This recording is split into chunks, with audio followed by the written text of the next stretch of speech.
Welcome to A edu. और ए edu के हमारे इस यूट्यूब चैनल में आप सभी का स्वागत है। तो हम लोग साइंस एनसीईआरटी के बारे में पढ़ रहे थे, एनसीईआरटी का साइंस, और ये हमारा क्लास 7 का साइंस चल रहा था। इसमें हम लोग एक नए अध्याय की शुरुआत करेंगे और इसका नाम है गति और समय। क्या नाम है? गति और समय, अर्थात मोशन एंड टाइम। साथ ही साथ इसमें 2 चैप्टर होंगे। पहला है गति और समय और दूसरा है विद्युत धारा एवं इसका प्रभाव। तो विद्युत धारा एवं इसका प्रभाव और गति एवं समय 2 अध्याय को इसमें हम लोग देखेंगे। तो इम्पॉर्टेंट चैप्टर है स्पीड एंड टाइम और दूसरा चैप्टर है विद्युत धारा एवं इसके प्रभाव। तो 2 अध्याय को हम लोग देखेंगे। इम्पॉर्टेंट है गति और समय अर्थात स्पीड एंड टाइम, और दूसरा है विद्युत धारा एवं इसके प्रभाव अर्थात electric current and its effect. तो सबसे पहले हम लोग समझते हैं चाल। हम लोग कहते हैं ना कि इस गाड़ी की गति तेज है, चाल तेज है, तो उसको गति या चाल कहते हैं। गति का अर्थात स्पीड। सबसे पहले समझ लें, गति का मतलब होता है टोटल मूवमेंट। टोटल मूवमेंट यानी इकाई समय में जो हम लोग डिस्टेंस तय करते हैं, दूरी तय करते हैं, वही चाल कहलाता है, गति कहलाता है। तो गति का मतलब होता है वास्तव में स्थान का परिवर्तन। स्थान का परिवर्तन होना। लेकिन वही जब स्थान में परिवर्तन नहीं होगा तो उसको हम लोग बोलते हैं विराम। क्या बोलते हैं? विराम। अब देखिए, गति को ही चाल कहा जाता है। इसलिए कहा जाता है क्योंकि जब कोई वस्तु मूवमेंट करेगी तभी उसमें गति उत्पन्न होगा और उसमें चाल उत्पन्न होगा। जैसे कि यदि कोई वस्तु 20 सेकेंड में 15 मीटर का डिस्टेंस तय किया, तो जाहिर सी बात है कि 20 सेकेंड उसका समय लगा और उसने स्थान परिवर्तन कितना किया? 15 मीटर। तो कहीं ना कहीं स्थान परिवर्तन होने में कुछ ना कुछ तो समय लगता है। इसीलिए गति को चाल भी कहा जा सकता है। तो गति मतलब हो गया स्थान में परिवर्तन, और अगर स्थान में परिवर्तन नहीं होगा समय के साथ तो उसे विराम कहते हैं। अर्थात समय के साथ स्थान में परिवर्तन, यहाँ पे हम लोग लिख लेते हैं समय के साथ स्थान में परिवर्तन।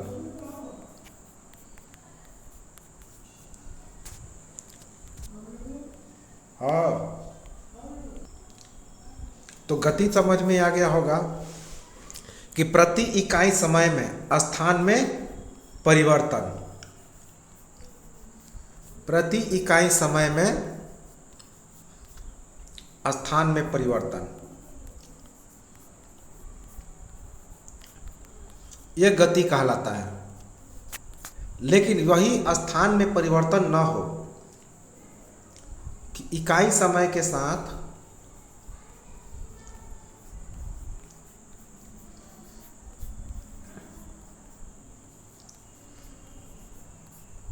स्थान में परिवर्तन नहीं।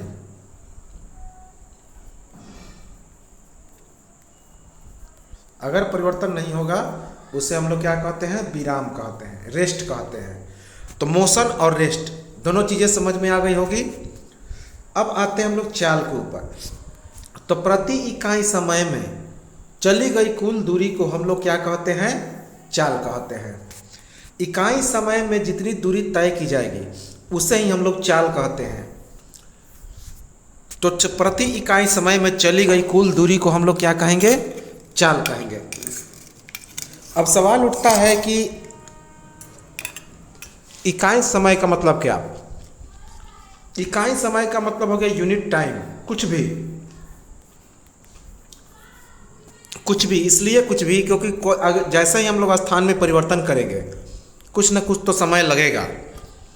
दूसरे शब्दों में कुल दूरी को यदि हम लोग विभाजित किया जाए कुल समय से, जितना दूरी तय करते हैं और उन दूरी को तय करने में जो समय लगे तो उस दूरी को उस समय से डिवाइड करेंगे, विभाजित करेंगे, तो उससे हमारा चाल अर्थात चाल जो होता हो गया कुल दूरी को कुल समय से यदि विभाजित करते हैं तो वही चाल कहलाता है। अर्थात प्रति इकाई समय में चली गई कुल दूरी,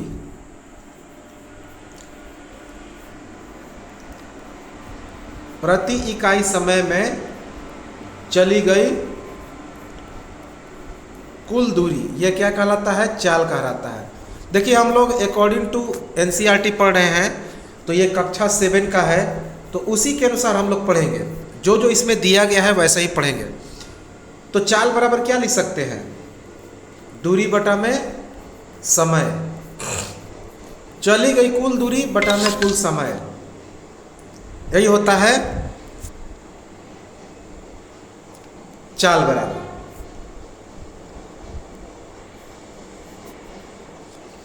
अब है कि अंग्रेजी वाले विद्यार्थी क्या करेंगे, यानी कि लिख सकते हैं स्पीड इक्वल टू डिस्टेंस बटा में टाइम। देखिए स्पीड को हम लोग डिनोट करते हैं v से और डिस्टेंस को s से और टाइम को t से, तो यही होता है इसका सूत्र। हालांकि कक्षा 7 में जो एनसीईआरटी है उसमें ये सभी चीज़ें सिंबल के द्वारा नहीं दी गई है। हम लोग जब आगे की कक्षा में पढ़ेंगे तो ये सारी चीज़ें डिटेल में पढ़ते जाएंगे। तो जो इस क्लास में दिया गया है कक्षा 7 में, उसी के अनुसार हम लोग चलते रहेंगे। तो चाल बराबर कितना हो गया? कुल दूरी बटा में कुल समय। दूरी का ऐसा ही मात्रक क्या होता है? दूरी का ऐसा ही मात्रक मीटर, और समय का ऐसा ही मात्रक ऐसा यूनिट सेकंड होता है। इसीलिए चाल का ऐसा ही मात्रक क्या हो जाएगा? चाल का ऐसा ही मात्रक हो जाएगा मीटर प्रति सेकंड, यानी मीटर बटे सेकंड। यही होता है चाल का ऐसा ही मात्रक, मीटर प्रति सेकंड, इसको बोलते हैं मीटर पर सेकंड।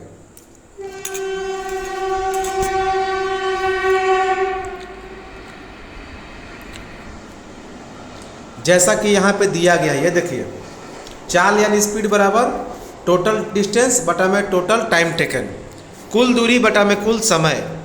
अब देखिए चाल बराबर क्या होता है? दूरी बटे समय। अगर हम इस समय को उठा के इधर ले आए और चाल को उठा के इधर ले आए तो कितना हो जाएगा? समय बराबर दूरी बटा में चाल, अर्थात t बराबर क्या हो जाएगा?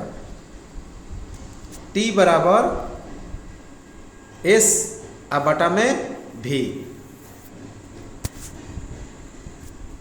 उसी प्रकार से यदि हम लोग समय को अगर दूरी निकालना चाहते हैं तो समय इधर गुना हो जाएगा, अर्थात दूरी बराबर क्या लिख सकते हैं?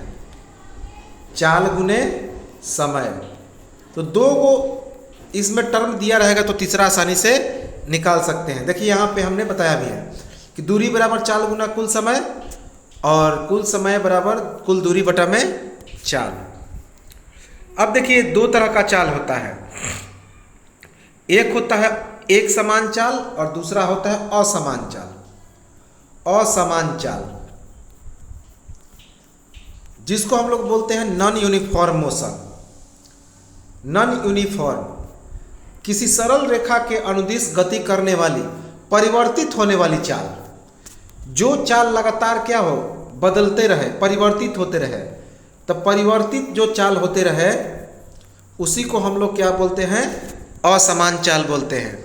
कि मान लेते हैं किसी सरल रेखा में कोई वस्तु चल रहा है और लगातार स्पीड उसका कभी बढ़ रहा है तो कभी घट रहा है। जैसे कि किसी यदि हम लोग पथरीले रास्ते पर चलेंगे तो पथरीले या भीड़ भाड़ रास्ते पर हम लोग क्या करेंगे, जहाँ पे चिकनी सड़क मिलेगी, जहाँ पे रुकावट नहीं मिलेगी, वहाँ पे हम लोग तेज़ी से बढ़ेंगे। लेकिन जैसे ही रुकावट मिलेगी हम लोग स्पीड को कम करेंगे या ब्रेक लगाएंगे, तो वो सभी असमान चाल कहलाता है। अर्थात समान समय में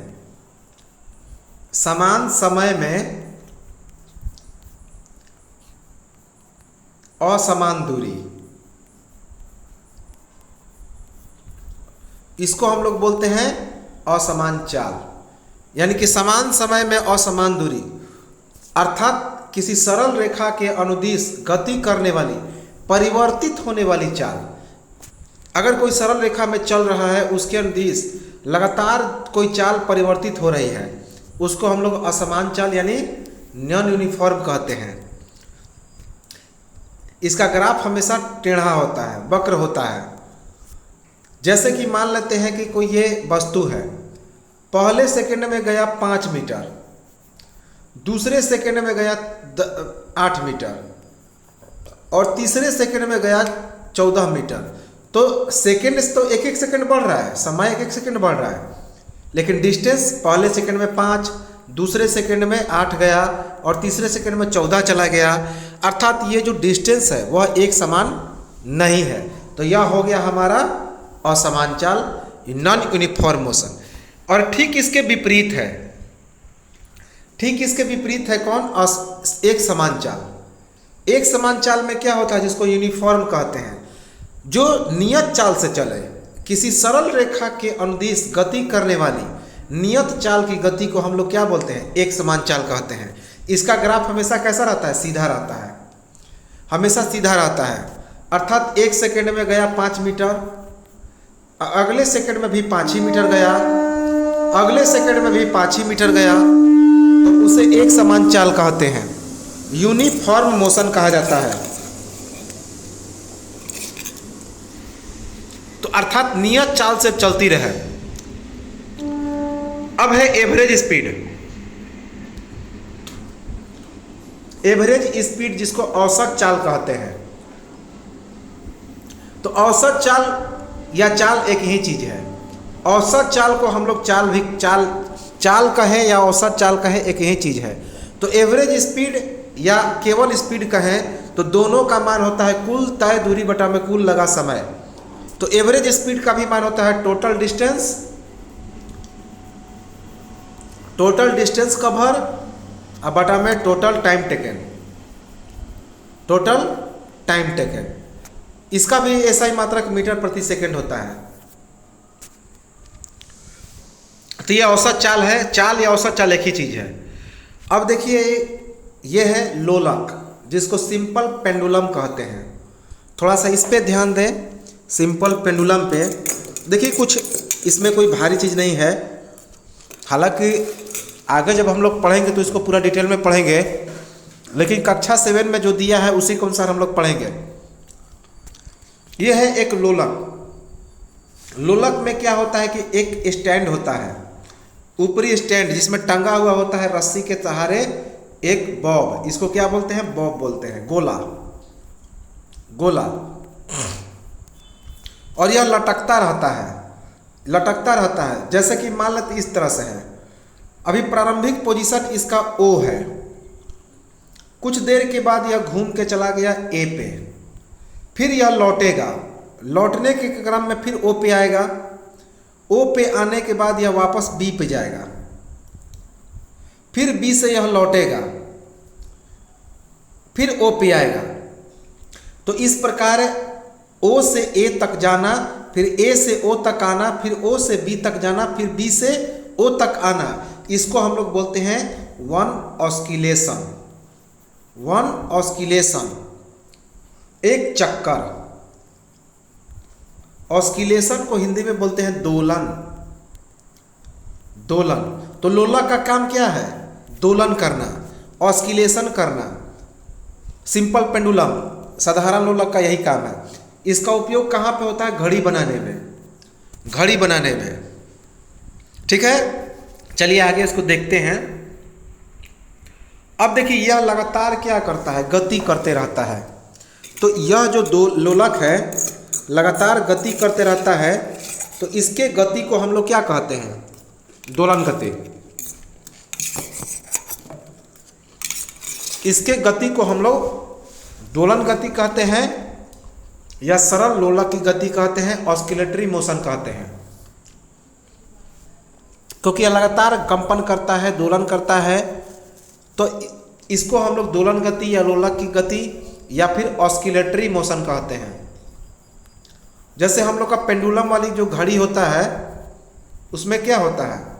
लगातार वो दोलन करते रहता है, उसका जो सुइया रहता है, जो दो लोलक रहता है, वो गति करते रहता है। तो दोलन गति, लोलक के द्वारा आगे और पीछे की गति, इसे आवर्ती गति या दोलन गति भी कहते हैं। तो जब कोई लोलक है वह आगे और फिर पीछे इस तरह से गति करते रहता है, तो इसको बोलते हैं to and fro motion. To माने आगे और फ्रो माने पीछे। So the to and fro motion of an object like simple pendulum is called oscillatory motion. तो किसी वस्तु के द्वारा आगे और पीछे की गति करना वह कहलाता है दोलन गति। और जब लोलक गति करे तो उसको सरल लोलक की गति भी कहते हैं। इसे आवर्ती गति भी कहते हैं। आवर्ती का मतलब क्या? जो बार बार दोहराई जाए, बार बार दोहराई जाए, अर्थात वाइब्रेटिंग मोशन, वाइब्रेटिंग कंपित गति भी इसको बोलते हैं। हालांकि ये सब चीज़ें हम लोग एक्स्ट्रा पढ़ रहे हैं, लेकिन जब हम लोग आगे की कक्षा में जाएंगे तो ये सभी डिटेल में पढ़ेंगे। लेकिन कक्षा 7 के अनुसार हम लोग बस इतना ही समझे कि यह एक आगे और पीछे की गति है, दोलन गति, जिसे आवर्ती गति या दोलन गति भी कहा जाता है, सरल लोलक की गति को। एक दोलन का मतलब क्या हो गया? अभी हमने समझा भी दिया कि लोलक के गोलक के द्वारा अपने माध्य बिंदु, जैसे कि अभी इस तरह से है, यह बोब है, ओ पोजीशन पे है, तो इसको मीन पोजीशन बोलते हैं, माध्य बिंदु बोलते हैं। यह ओ से ए तक गया, फिर ए से बी तक गया, अब बी से वापस फिर ओ तक आया, इसको हम लोग बोलते हैं कंप्लीट ऑस्किलेशन, वन ऑस्किलेशन, एक दोलन गति कहते हैं। ठीक है। अब जैसे देखिए, ए तक गया, ए से फिर बी तक गया, फिर बी से ए तक आया, तो इस पूरे को गति को भी हम लोग एक दोलन कहते हैं। क्योंकि अगर इसको पूरा गोल करेंगे तो एक चक्कर बन जाएगा। तो ओ से जब ए तक गया, ए से फिर बी तक गया और बी से ए तक गया, तो उसको एक चक्कर कह सकते हैं, एक दोलन कह सकते हैं। अब आता है टाइम पीरियड। देखिए, टाइम पीरियड का मतलब क्या होता है? समयांतराल, आवर्तकाल। टाइम पीरियड का मतलब होता है आवर्तकाल, या इसको समयांतराल भी कहा जाता है। समय का अंतराल, यानी कि एक आवर्त पूरा होने में, या एक चक्कर पूरा होने में, या एक दोलन पूरा होने में जो समय लगता है वही उसका आवर्तकाल कहा जाता है। अर्थात एक दोलन पूरा होने में एक आवर्त या दोलन या चक्कर पूरा होने में लगा समय, जो समय लगता है वही क्या कहलाता है? वही कहलाता है उसका टाइम पीरियड, यानी कि आवर्तकाल कहलाता है। तो सरल लोलक अर्थात सिंपल पेंडुलम के द्वारा एक दोलन पूरा होने में लगा हुआ समय आवर्तकाल अर्थात टाइम पीरियड कहलाता है। अब ढाल क्या है, ये चीजें हम लोग समझ लें। ढलान का मतलब होता है गति। ढलान का मतलब क्या होता है? गति। तो चाल बराबर अभी हमने क्या बताया? दूरी बटे में समय। अर्थात इसका जो ग्राफ है वह कौन सा ग्राफ कहलाता है? टाइम डिस्टेंस ग्राफ, दूरी समय ग्राफ। देखिए यहाँ पे एक दूरी समय ग्राफ है। जैसे कि मान लेते हैं ये एक ग्राफ है, इसमें नीचे इधर वाला रहता है दूरी, इधर क्या रहता है? दूरी, और इधर क्या रहता है? समय। तो यह हो गया दूरी समय ग्राफ। तो पूछा जाता है कि दूरी समय ग्राफ से किस चीज़ की जानकारी मिलती है, गति या फिर चाल की, क्योंकि चाल बराबर क्या होता है, दूरी बटे समय। तो इसमें क्या होता है कि अब ये ढाल है, यह ढाल किस चीज़ को शो करता है, तो चाल या गति को। तो जब एक इधर मान लेते हैं 1 सेकेंड है, 1 सेकेंड में यदि कोई वस्तु 2 मीटर गया तो उसका ग्राफ हो गया ऐसे। दूसरे सेकेंड में यह फिर 2 मीटर तक जाता है तो इसका ग्राफ हो गया ये। दोनों बिंदुओं को मिलाएंगे तो सीधी रेखा बनेगी। तो यही जो ढाल है इसको हम लोग क्या बोलते हैं, स्लोप। स्लोप यानी ढाल, इसको टेंजेंट बोला जाता है। क्या बोला जाता है, टेंजेंट। इसीलिए इसको जब गणित में हम लोग बनाएंगे तो इसको क्या बोला जाता है, टैन। क्योंकि टैन थीटा बराबर क्या होता है, हम लोग 10वीं कक्षा में पढ़े हैं, टैन थीटा बराबर होता है लंब बटा में आधार, L/B होता है। तो इसमें इस ढाल के लिए एक लंब हो जाएगा ये सामने वाला और एक आधार हो जाएगा, एक लंब और एक आधार। तो यह कहलाता है, इससे गति का मान मिलता है। तो यदि इस दूरी समय ग्राफ का ढाल सीधा हो तो वह एक समान चाल को बताएगा। कौन सा चाल, एक समान चाल। और यदि यही ग्राफ कैसा हो, इस तरह से टेढ़ा हो या इस तरह से हो तो वह असमान चाल को बताएगा। क्यों, क्योंकि उसमें चाल अर्थात गति बदलते रहती है तो वह उसका ग्राफ कैसा रहेगा, टेढ़ा रहेगा। और इसमें चाल नहीं बदलेगी तो ग्राफ कैसा रहेगा, सीधा रहेगा, स्लोप उसका सीधा रहेगा। ठीक है, यह यहाँ पे है। अब एक सवाल पूछा जाता है कि चाल या फिर गति से क्या क्या की सूचनाएं मिलती है, इस किस चीज़ की सूचना मिलती है। तो बहुत आसान है, चाल या गति से कौन वस्तु तेज चल रहा है और कौन वस्तु धीमा चल रहा है इसकी जानकारी प्राप्त होती है। अर्थात धीमा चलने वाली और तेज चलने वाली वस्तु की जानकारी प्राप्त होती है कि वस्तु कितना धीमा चल रहा है या फिर कितना तेज चल रहा है।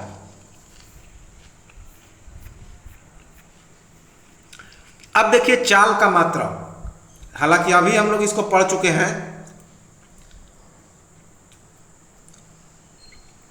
कि चाल का मात्रा क्या होता है, यूनिट ऑफ स्पीड मीटर पर सेकेंड, मीटर बटे सेकेंड। क्यों होता है कि अभी हमने बताया चाल का ऐसा ही मात्रक मीटर बटा में सेकेंड, यानी कि M/S। अब देखिए केवल यही मात्रक नहीं होता है, सेंटीमीटर बाई सेकेंड भी होता है और ये सबसे स्मॉलेस्ट यूनिट है, सबसे छोटी इकाई है centimetre by second. Kilometre per hour, kilometre बटे घंटा, ये सबसे बड़ी यूनिट है। सबसे बड़ी यूनिट क्या है, किलोमीटर बाई आवर, किलोमीटर प्रति घंटा। अब क्यों होता है, क्योंकि दूरी का मात्रा क्या होता है, मीटर होता है और समय का मात्रा क्या होता है, सेकंड होता है। इसीलिए चाल का मात्रा क्या हो गया, मीटर बटे सेकेंड, अर्थात मीटर पर सेकेंड। इसे ऐसे भी लिखते हैं, सेकेंड जब ऊपर जाएगा तो ms-1, ऐसे भी हम लोग इसको लिख सकते हैं। अब देखिए दोलन का उपयोग, दोलन गति का कहाँ का उपयोग है, अभी हमने बताया है यूज ऑफ पीरियडिक इवेंट। दोलन गति को अंग्रेजी में क्या बोलते हैं, पीरियडिक मोशन कहते हैं। तो इसका उपयोग कहाँ कहाँ पे है, समय के मापने में, समय का मेजरमेंट में, समय को मापने में। इसीलिए इसका उपयोग कहाँ पे होता है, घड़ी के निर्माण में। कहाँ पे, घड़ी बनाने में। अब देखिए वस्तु की चाल का चित्रीय रूप, कोई वस्तु है उसके चाल को हम लोग किस चित्र के द्वारा दर्शाते हैं, दूरी समय ग्राफ के द्वारा, डिस्टेंस टाइम ग्राफ। अभी हमने बता दिया कि चाल को किस चीज से दर्शाया जाता है, ग्राफीय विधि से पर चर्चा करें तो उसको बोलते हैं दूरी समय ग्राफ। क्या बोलते हैं, दूरी समय ग्राफ। अगर कोई वस्तु एक ही स्पीड से चल रही है, अर्थात नियत स्पीड से चल रही है, तो उसका जो ग्राफ होगा वह कैसा होगा, सीधी रेखा। उसका दूरी समय ग्राफ कैसा होगा, सीधी रेखा। अभी हमने बता दिया इस तरह से। लेकिन वही असमान चाल से चल रही है तो उसका ग्राफ कैसा होगा, वक्र होगा, अर्थात टेढ़ा होगा। ठीक है, उसका ग्राफ कैसा होगा, कर्व होगा, कर्व अर्थात टेढ़ा, इसीलिए इसको हम लोग बोलते हैं कर्व लीनियर। कर्व लीनियर का मतलब क्या, वक्र रैखिक, टेढ़ा मेरा वक्र। तो एक चीज तो समझ में आ गया होगा कि सर्कुलर पाथ पर चलने वाली जो गति है वह कैसी होगी, वो असमान होगा, क्योंकि वह वक्र लगातार उसका चाल क्या होता रहता है, बदलते रहेगा, क्योंकि डायरेक्शन चेंज हो रहा है तो चाल तो बदलेगा ही, तो इसीलिए वह असमान चाल है। अब एक प्रश्न है जो कि एनसीईआरटी कक्षा 7 में दिया गया है। एक बस है 90 मिनट में 54 किलोमीटर की यात्रा करती है, तो बस की गति क्या है। बहुत आसान है,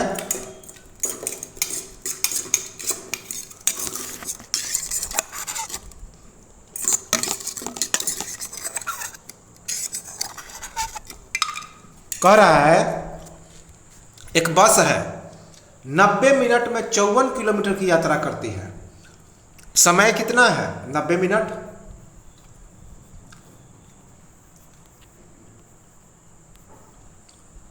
अभी हमने क्या बताया कि चाल का ऐसा ही मात्रा क्या होता है, मीटर पर सेकेंड, तो 90 मिनट 1 मिनट में 60 सेकेंड, तो कितना सेकेंड हो जाएगा, 90 गुना 60 यानी कि 5400 सेकेंड हो जाएगा।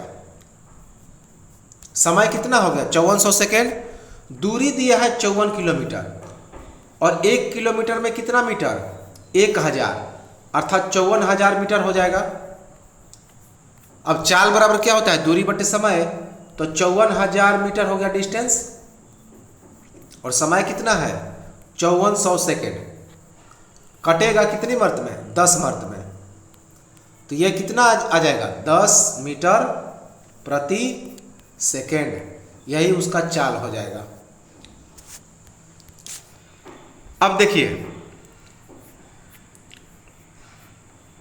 तो ये तो था हमारा गति, ये समाप्त हो गया। अब हम लोग जो अगला अध्याय है उसका नाम है विद्युत धारा और उसके प्रभाव, विद्युत धारा और उसके प्रभाव। तो सबसे पहले हम लोग देखते हैं कि ये विद्युत धारा क्या है। इलेक्ट्रिक करंट क्या है, इलेक्ट्रिक करंट, इलेक्ट्रिक करंट अर्थात विद्युत धारा क्या है। देखिए, किसी तार के माध्यम से विद्युत परिपथ में इलेक्ट्रॉनों के द्वारा जो आवेशों का प्रवाह होता है वही विद्युत धारा कहलाता है। सिंपल सी बात है, जब कोई तार है, विद्युत धारावाही चालक तार है, अर्थात जिसमें इलेक्ट्रिक करंट फ्लो हो रहा है, तो इलेक्ट्रिक करंट फ्लो किसके कारण होता है, इलेक्ट्रॉन के कारण। तो इलेक्ट्रॉन के द्वारा किसी तार के माध्यम से आवेशों का प्रवाह विद्युत धारा कहलाता है। कि किसी विद्युत परिपथ में, विद्युत परिपथ का मतलब क्या है, इलेक्ट्रिक सर्किट, जैसे कि ये परिपथ है, इधर बैटरी है, इधर आपका स्विच है, तो इसको परिपथ कहा जाता है, इलेक्ट्रिक सर्किट कहा जाता है। तो विद्युत परिपथ में इलेक्ट्रॉनों के द्वारा तार के माध्यम से आवेशों के प्रवाह को, अर्थात flow of electric charge is called electric current, flow of electric charge, अर्थात आवेशों के प्रवाह को हम लोग क्या कहते हैं, विद्युत धारा कहते हैं। और यह आवेशों का प्रवाह कहाँ पे होता है, विद्युत परिपथ में, तार के माध्यम से इलेक्ट्रॉनों के द्वारा। आवेशों का प्रवाह विद्युत अपघटक अर्थात इलेक्ट्रोलाइट में आयनों और इलेक्ट्रॉनों के द्वारा होता है। जो आयंस होते हैं, आयंस कितने प्रकार के, एक धन आयन अर्थात पॉजिटिव और एक ऋण आयन अर्थात नेगेटिव। तो इन्हीं के द्वारा या फिर इलेक्ट्रॉनों के द्वारा जो विद्युत अपघटक, अब सवाल उठता है कि ये विद्युत अपघटक अर्थात इलेक्ट्रोलाइट क्या है। तो विद्युत अपघटक का मतलब होता है जो आयनों को तोड़े, क्या करे, आयनों को तोड़े। जैसे कि हम लोगों ने सल्फ्यूरिक एसिड का नाम सुना है, हाइड्रोक्लोरिक एसिड का नाम सुना है, ये क्या करते हैं, इनका इस्तेमाल हम लोग विद्युत अपघटक अर्थात इलेक्ट्रिक जो इलेक्ट्रोलाइट है उसमें करते हैं। और यह प्रक्रिया कौन सा करता है, इलेक्ट्रोलाइसिस का, विद्युत अपघटन का, अर्थात आयनों को तोड़ने का काम करता है, जिससे इलेक्ट्रिक करंट फ्लो होता है। तो इसी विद्युत अपघटन में जो आयन और इलेक्ट्रॉन्स हैं वे आवेशों का प्रवाह करते हैं, तो यह विद्युत धारा कहलाता है। अब विद्युत धारा का जो प्रवाह है वह कैसे होता है उसे भी हम लोग देखें। तो फ्लो ऑफ इलेक्ट्रिक करेंट ये धनात्मक आवेश की दिशा में होता है। अर्थात धनात्मक आवेश की दिशा का मतलब क्या कि ऋण ध्रुव से धन ध्रुव की ओर, निगेटिव से निकलता है और पॉजिटिव की ओर फ्लो करता है। तो धनात्मक आवेश की दिशा में इलेक्ट्रॉनों का प्रवाह होता है। चूंकि नाम ही है इसका इलेक्ट्रॉन निगेटिव चार्ज, तो जाहिर सी बात है कि यह किधर की ओर गुजरेगा, पॉजिटिव चार्ज की ओर, अर्थात धनात्मक आवेश की ओर। बहुत इंपॉर्टेंट है, याद रखेंगे कि विद्युत धारा का प्रवाह किधर से किधर की ओर होता है, धनात्मक आवेश की ओर। अब हम लोग आते हैं विद्युत परिपथ।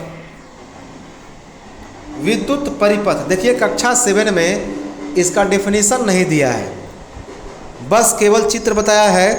तो हम लोग हालांकि इसको चीज़ से समझ लें कि वैसा रास्ता, वैसा बंद रास्ता, वैसा बंद रास्ता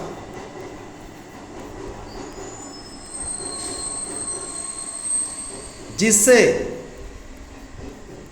विद्युत धारा का प्रवाह होता है, विद्युत धारा का प्रवाह होता है। इसीलिए इसको सर्किट या इलेक्ट्रिक सर्किट या क्लोज सर्किट कहते हैं। क्या कहते हैं? क्लोज। जब बिजली बहता है तो वो कौन सा सर्किट बनाता है? Close circuit. जैसे कि ये है, ये क्या है? एक की है जिसे कुंजी कहते हैं। ये क्या है? ये बैटरी सेल है, और ये बल्ब है, और ये वायर है जिसको परिपथ, मार्ग है, रास्ता है, तार है। इसी तार के माध्यम से यह क्या हो रहा है? करंट बह रहा है। यह निगेटिव है सेल का, यह सेल का पॉजिटिव है। ये देखिए दोनों सटा हुआ है, तो ये क्लोज सर्किट है, बंद परिपथ है। तो जब बंद परिपथ है अर्थात इसका दोनों मार्ग एक दूसरे से क्या हो गया? जुड़ गया है, जिसके कारण इससे जो आवेश निकलेगा वह आवेश ट्रांसफर होगा, क्योंकि निगेटिव से पॉजिटिव की ओर आवेश निकलेगा। तो जैसे ही ये स्विच सटा हुआ है तो यह स्विच क्या करेगा? इस परिपथ को जोड़ देगा, और जोड़ने के बाद जैसे ही यहाँ पे आएगा इसमें बल्ब जलने लगेगा। तो यह क्या है? एक विद्युत परिपथ है। अब देखिए विद्युत उपकरण और उसके कुछ सूचक। देखिए इसको बताने की जरूरत नहीं है, ये इसमें दिया गया है, इसको आसानी से आप लोग देखेंगे तो ये बहुत आसान चीज़ है, आप लोग समझ सकते हैं। Electric components and it's symbols, electric components and it's symbols. जैसे कि इलेक्ट्रिक सेल है, विद्युत सेल है, तो विद्युत सेल को कैसे दर्शाया जाता है? ये बड़ा वाला पॉजिटिव, इसके बगल में नेगेटिव हो जाएगा। अगर इसी को बहुत सारे सेल से दर्शा दें इस तरह से, तो ये कहलाता है बैटरी। क्या कहलाता है? बैटरी। देखिए बहुत लोग सेल को ही बैटरी कह देते हैं, ये गलत है। अगर एक पॉजिटिव और एक निगेटिव है तो वो सेल कहलाएगा, लेकिन एक से ज़्यादा हो तो वह बैटरी कहलाएंगे। जैसे कि टॉर्च में क्या लगता है? वो बैटरी लगता है, लेकिन घड़ी में सेल लगता है, क्योंकि टॉर्च में एक से अधिक सेल की ज़रूरत पड़ती है। तो यह निगेटिव फिर हो जाएगा, ये पॉजिटिव, इसका निगेटिव, इसका पॉजिटिव, फिर इसका पॉजिटिव, इसका निगेटिव, फिर इसका, तो इस तरह से बढ़ते चला जाता है। तो यह है इसका सिंबल। उसके बाद electric bulb. Electric bulb, electric bulb को हम लोग इस तरह से दर्शाते हैं। ये इलेक्ट्रिक बल्ब हो गया, विद्युत बल्ब हो गया। स्विच ऑन, स्विच ऑन का मतलब क्या? दोनों परिपथ जुड़े हों इस तरह से, एक परिपथ और दूसरा परिपथ। स्विच ऑन है अर्थात बिजली चल रहा है, बिजली बह रहा है। स्विच ऑफ, स्विच ऑफ का मतलब बिजली ब्रेक है इस तरह से। यहाँ पे देखिए ज्वाइंट नहीं है, अर्थात लाइट क्या है? डिस्कनेक्ट है, स्विच ऑफ है, ये स्विच ऑफ है। ये इसे कुंजी भी कहा जाता है, की यानी कुंजी। क्या कहते हैं? कुंजी। देखिए एनसीईआरटी में इतना ही दिया है, आगे हम लोग डिटेल में चर्चा करेंगे। और ये देखिए बैटरी है, अभी हमने समझा दिया बैटरी के बारे में। देखिए एक से ज़्यादा सेल है इसमें।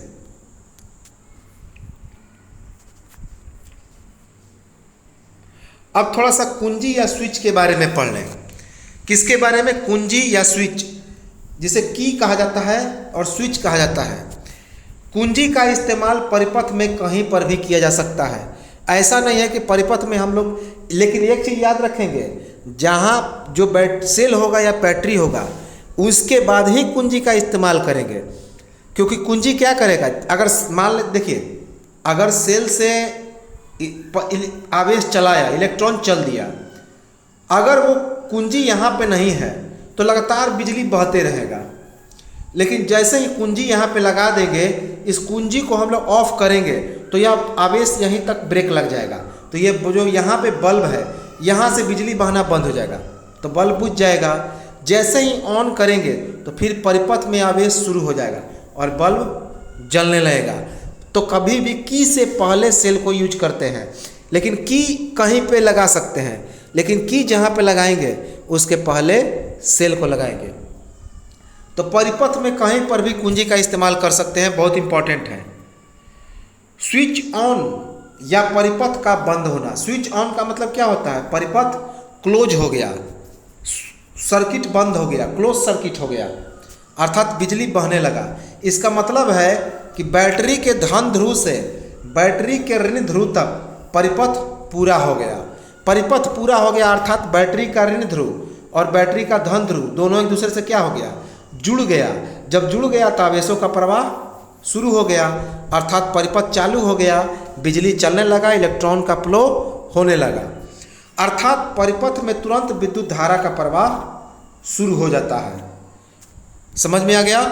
और ठीक उसका उल्टा है, यदि हम लोग स्विच ऑफ, कहने का मतलब स्विच ऑफ, तो स्विच ऑफ या परिपथ का खुला होना, जिसको ओपन सर्किट कहते हैं। क्या, ओपन सर्किट, इस तरह से। तो जब ओपन सर्किट है तो इससे तो कंसल्ट है नहीं, अर्थात धन ध्रुव का ऋण ध्रुव से कोई मतलब लेना देना है नहीं, तो यह परिपथ पूरा नहीं होगा, अर्थात विद्युत धारा का प्रवाह नहीं होगा।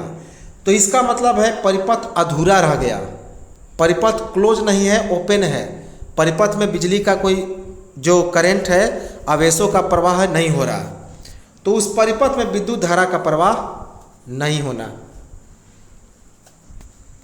अब देखिए, बहुत इंपॉर्टेंट है विद्युत धारा का तापीय प्रभाव।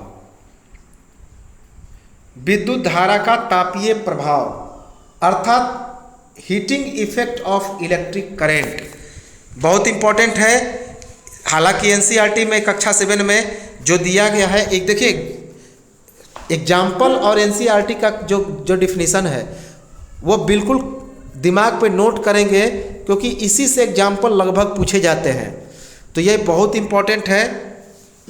तो heating effect of electric current, किसी तार में विद्युत धारा प्रवाहित करने पर वह गर्म हो जाता है, तप्त हो जाता है, तो इसी प्रभाव को हम लोग विद्युत धारा का तापीय प्रभाव, विद्युत धारा का उष्मीय प्रभाव अर्थात heating effect of electric current कहते हैं। तो जब किसी तार में विद्युत धारा प्रवाहित करेंगे तो वह क्या हो जाएगा, वह गर्म हो जाएगा, तप्त हो जाएगा, लाल हो जाएगा, उसमें ऊष्मा उत्पन्न हो जाएगी। तो विद्युत धारा प्रवाहित करने पर किसी तार का गर्म हो जाना या तप्त हो जाना, उसको हम लोग heating effect of electric current, विद्युत धारा का तापीय प्रभाव कहते हैं। और किसी तार में ऊष्मा का परिमाण किस पर निर्भर करता है, उस पदार्थ की लंबाई तथा मोटाई पर निर्भर करता है। तो बहुत इंपॉर्टेंट है, किसी तार का तप्त होना किस पर निर्भर करता है, उस पदार्थ की लंबाई और मोटाई पर, अर्थात वह तार जो बना है वह कितना मोटा है और कितना लंबा है उस पर डिपेंड करता है। विभिन्न आवश्यकताओं के लिए विभिन्न पदार्थों एवं मोटाई के तार का उपयोग करते हैं। तो जैसा हम लोग का संधारित्र होगा उसी प्रकार का तार इस्तेमाल किया जाता है, उसी प्रकार की मोटाई और लंबाई का तार इस्तेमाल करते हैं। अब जैसे देखिए फ्यूज है, मान लेते हैं फ्यूज है, तो इलेक्ट्रिक फ्यूज में हम लोग क्या करेंगे, पतला तार का इस्तेमाल करेंगे, नहीं तो गलबे नहीं करेगा, क्योंकि अगर बिजली ज़्यादा बह गया तो तप्त होके गल जाएगा। अगर तप्त होके नहीं गलेगा तो सारे घरेलू उपकरणों में क्या हो सकती है, आग लग सकती है। तो यह गल के टूट जाना चाहिए। अगर नहीं टूटेगा तो वो केवल लाल होगा, बाकी उसका प्रभाव पूरे घरेलू संयंत्रों पर पड़ जाएगा और घर में आग लगने की संभावना हो सकती है। तो अलग अलग यूज के लिए अलग अलग हम लोग मोटाई और लंबाई का तार का इस्तेमाल करते हैं। अब है ताप दीप्त बल्ब, बहुत इंपॉर्टेंट है। Incandescent electric bulbs, incandescent electric bulbs, इसका उपयोग प्रकाश एवं ऊष्मा हेतु किया जाता है। तो जब किसी पदार्थ का उपयोग केवल किसके लिए उपयोग किया जाए, हीट और ऊष्मा के लिए, तो ऊष्मा और ताप के लिए जब हम लोग किसी चीज़ का इस्तेमाल करते हैं तो उसको हम लोग इनकैंडेसेंट इलेक्ट्रिक बल्ब अर्थात ताप दीप्त बल्ब कहते हैं। जैसे कि इसका अर्थ क्या है कि प्रयुक्त विद्युत का एक भाग ऊष्मा उत्पन्न करने में, तो इस प्रकार के उपकरणों का इस्तेमाल हम लोग ऊष्मा उत्पन्न करने में करते हैं, जिसको ताप दीप्त बल्ब या इनकैंडेसेंट इलेक्ट्रिक बल्ब कहा जाता है। बहुत बहुत इम्पोर्टेंट है। देखिए एनसीईआरटी में एग्जाम्पल दिया है, उस एग्जाम्पल को दिमाग पे एकदम शीशे की तरह उतार लेंगे। तो जैसे कि यहाँ पे दिया है कौन कौन, एक है फ्लोरेसेंट ट्यूबलाइट, जो हम लोग मरकरी जिसको बोलते हैं ना, वाइट वाइट कलर का होता है। तो प्रतिदीप्त नालिकाएं, हिंदी में उसको बुलाता है एफटीएल, फ्लोरेसेंट ट्यूबलाइट अर्थात प्रतिदीप्त नालिकाएं। दूसरा होता है CFL, condensed fluorescent lamp, condensed fluorescent lamp याद रखेंगे, जिसको सनहत प्रतिदीप्त लैंप भी कहा जाता है। और तीसरा है एलईडी, लाइट एमिटिंग डायोड अर्थात प्रकाश उत्सर्जक डायोड, प्रकाश उत्सर्जक डायोड। तो शॉर्टकट नाम ही याद रखेंगे, एफटीएल, सीएफएल और एलईडी। फुल फॉर्म भी याद रखेंगे, fluorescent tube light, condensed fluorescent lamp और लाइट एमिटिंग डायोड एलईडी। सबसे अधिक यदि कोई दक्ष है यानी कि सबसे अधिक ऊष्मा उत्पन्न करता है तो वो एलईडी है। कौन है? LED bulb. आजकल हर एक घर में ही एलईडी इस्तेमाल होता है, इसीलिए तो कम एनर्जी कंज्यूम करता है और ज़्यादा लाइट उत्पन्न करता है। तो कहते हैं ना कि ये 9 वाट का बल्ब है, 9 वाट का एलईडी बल्ब है, 4 वाट का है। अर्थात जब हम लोग आगे कक्षा में पढ़ेंगे आगे, तो इस वाट क्या है? शक्ति का मात्रक है कि एनर्जी जितना कंज्यूम लेकर कितना वह उस पर काम करता है, वही उसका क्या कहलाता है? पावर कहलाता है, जिसको वाट में डिनोट करते हैं, किलोवाट। तो यह विद्युत का कम उपयोग करता है एलईडी, इसीलिए यह सबसे अधिक दक्ष है, सबसे अधिक ऊष्मा उत्पन्न करता है।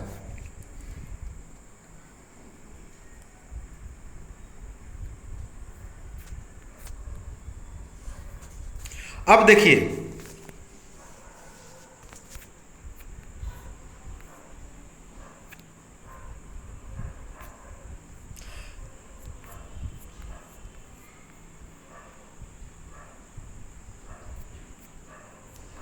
अब है विद्युत फ्यूज। विद्युत फ्यूज अर्थात इलेक्ट्रिक फ्यूज, बहुत इंपॉर्टेंट है विद्युत फ्यूज। देखिए सबसे पहले समझ लीजिए, यहाँ पे हम लोग पढ़ लेते हैं, आसानी से समझ में आ जाएगा। जैसे देखिए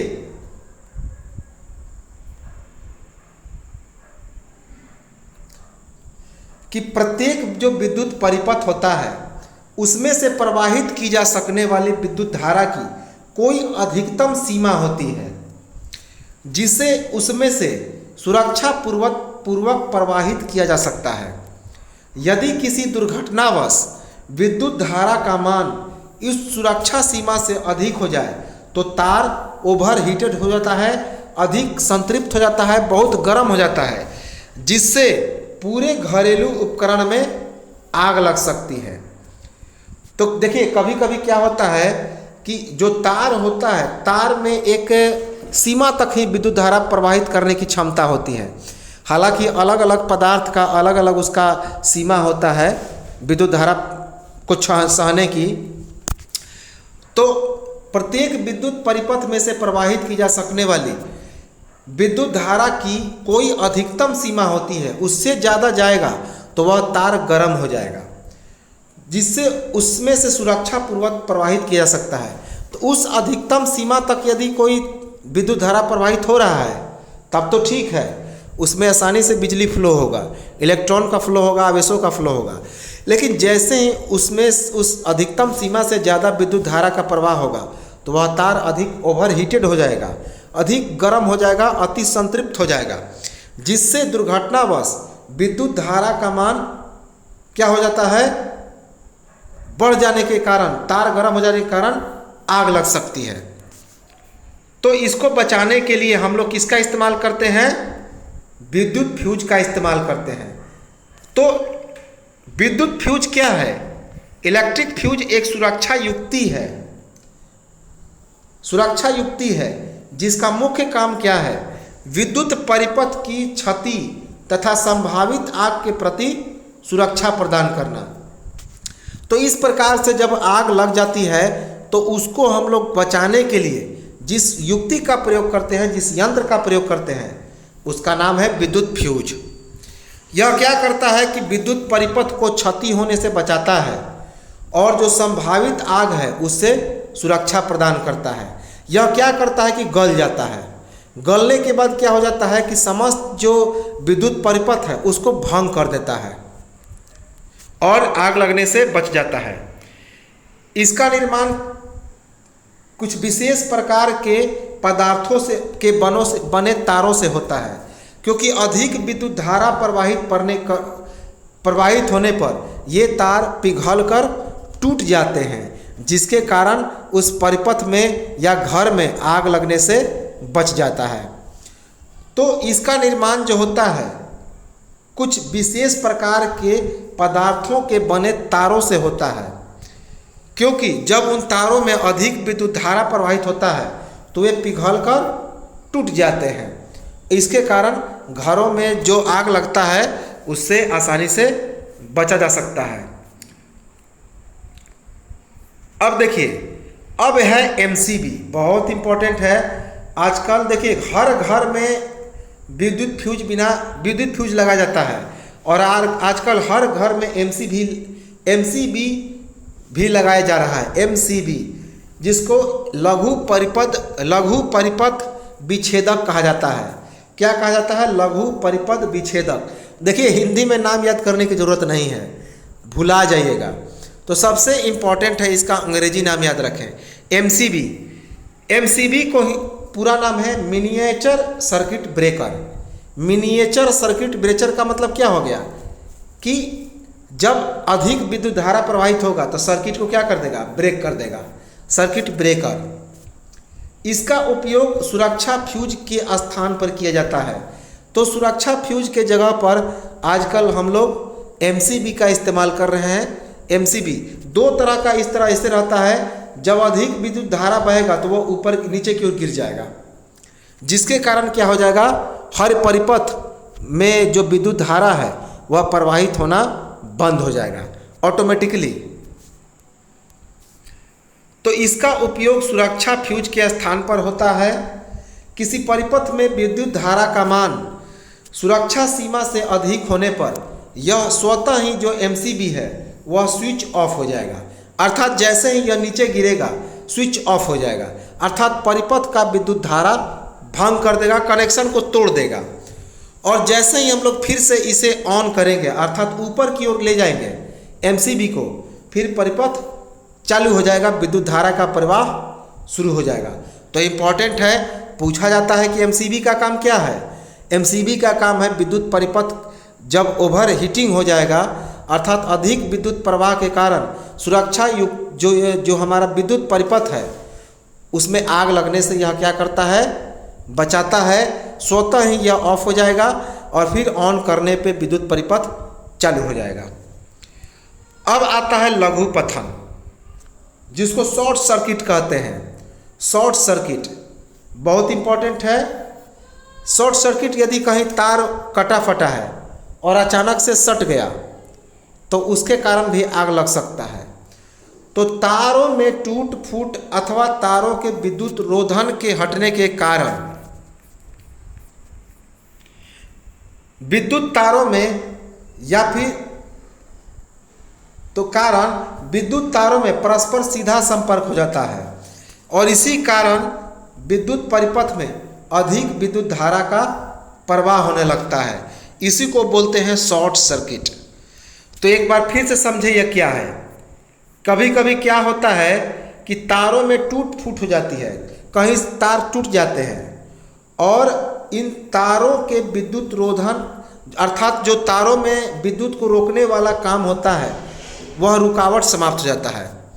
तो इसके कारण क्या हो जाता है, इसके कारण विद्युत जो होता है, इसके कारण क्या होता है कि विद्युत तारों में परस्पर सीधा संपर्क हो जाता है। जो इलेक्ट्रिक वायर है वह सीधा संपर्क तारों के बीच हो जाता है।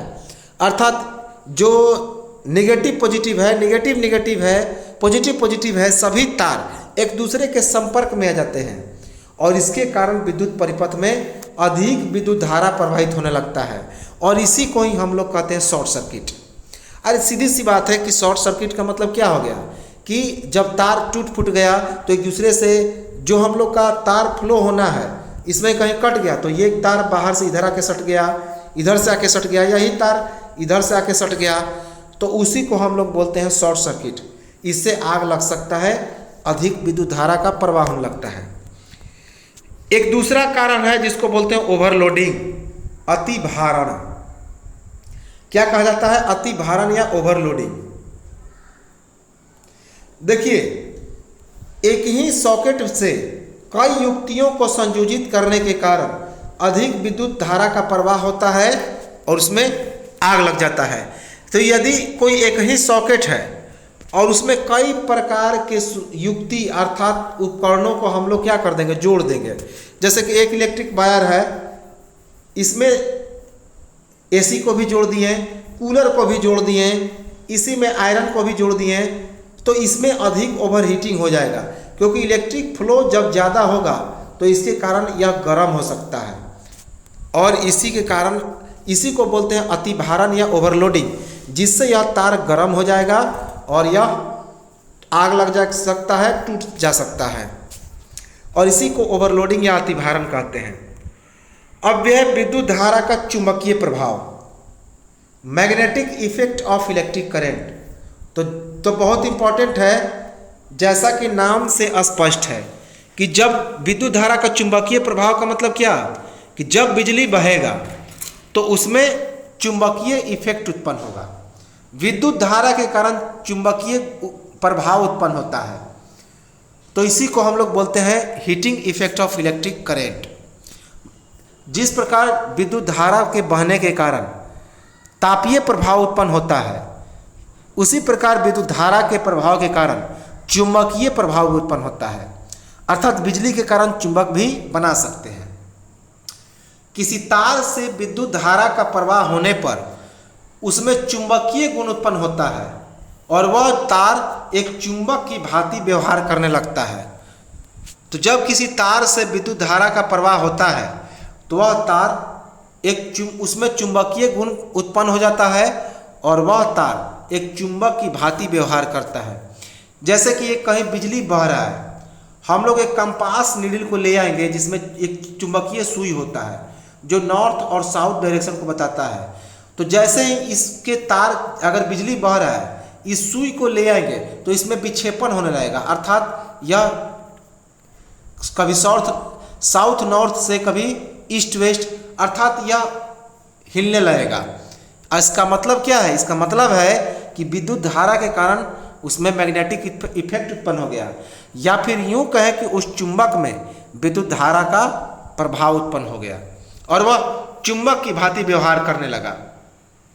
और इसी कारण क्या होता है कि चुंबक बना जाता है। अब है वास्तव में विद्युत धारा का उपयोग किसमें होता है, चुंबक को बनाने में। तो विद्युत धारा का उपयोग कहाँ पे होता है, चुंबक को बनाने में। इसी प्रकार के चुंबक को हम लोग बोलते हैं विद्युत चुंबक। क्या बोलते हैं, विद्युत चुंबक अर्थात इलेक्ट्रोमैग्नेट। क्या बोलेंगे, इलेक्ट्रोमैग्नेट।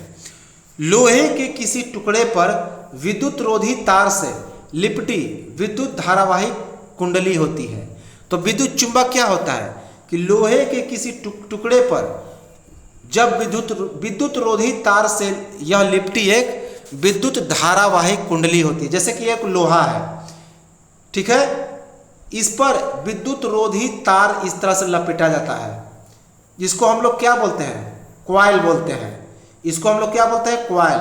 यह कॉइल जितना ही सटा रहेगा, अर्थात कुंडली जितना ही सटी रहेगी, जितना ही इसमें गोल चक्कर होगा, उतना ही ज़्यादा बिजली बहेगा। और इस प्रकार यह चुंबक का निर्माण करता है, जिसको हम लोग इलेक्ट्रोमैग्नेट या विद्युत चुंबक कहते हैं। ठीक है। अब है कुछ नोट दिया गया है यहाँ पे, जैसे कि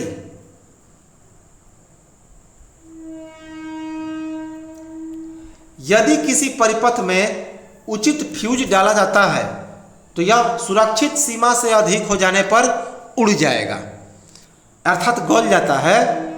तो इस तरह से भी प्रश्न पूछे जा सकते हैं कि यदि किसी परिपथ में कोई उचित फ्यूज डाला जाता है तो उसकी सुरक्षा सीमा से अधिक होने पर यह फ्यूज गल जाएगा।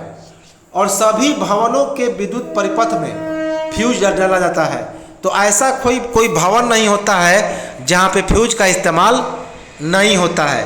यदि विद्युत परिपथ बहेगा तो फ्यूज का इस्तेमाल निश्चित तौर पे होगा, क्योंकि कब बिजली ज़्यादा बह जाएगा और कब आग लग जाएगा कोई पता नहीं है। बहुत इम्पोर्टेंट है।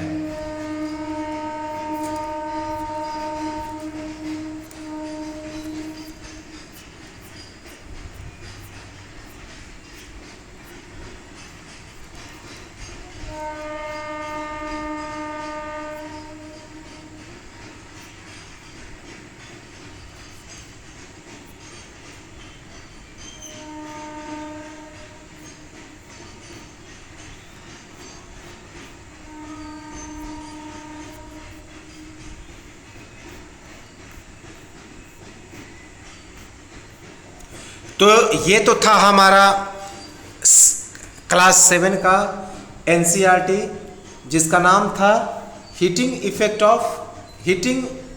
Electric current and its effect,